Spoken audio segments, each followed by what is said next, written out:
In this video, we'll talk about data types for N8N. And this is going to be an extremely short video because there's not much to discuss. In N8N, 99% of the tasks can be done using these two things. The first is JSON. The next is Base64.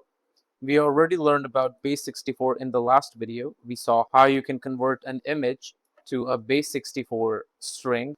And then if you want to get back the image, you can reconvert it. So in the background, what's happening is you take your image or any kind of data and you feed it to the Base64 algorithm. And that algorithm spits out this Base64 string. And when it goes to the other computer, or when you just want to reconvert it to the file, this takes the opposite of the actual algorithm and you get back your data. Let's talk about JSON. So JSON is a way of transferring data from one place to another. Right, so if you want to send data from one place to another, you can just send text. But text can be messy. There is no real structure to it. Different people will write and structure it differently. So that is why we have JSON. So if you look closely here, JSON stands for JavaScript Object Notation. It is a lightweight format for storing and transporting data. So when you pass information in such a format where you have these objects, and inside of these objects you can store more objects, it is just more structured. Everybody knows what's going on. It's easy to parse. Suppose you wanted to send the name of a person, the age of a person, and the address has city, state, country, and the zip code, right? So if there was no actual structure and there was nothing going on, what would happen is you would just randomly send this information. On the other side, you will receive this information, but if you try to parse it, suppose you want to automate it, right? The person sends you all this information and this is automatically parsed and fills up in some fields. But if the person is writing random stuff, you don't know. There is no actual structure. So to overcome this situation, we have JSON.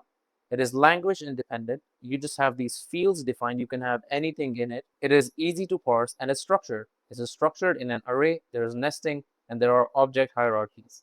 And you can see all these things from this example. It is nested. Nested means one thing inside of the other. So there's a desktop thing, as you can see, and all these things are inside of this main bracket. So there is an hierarchy inside of it.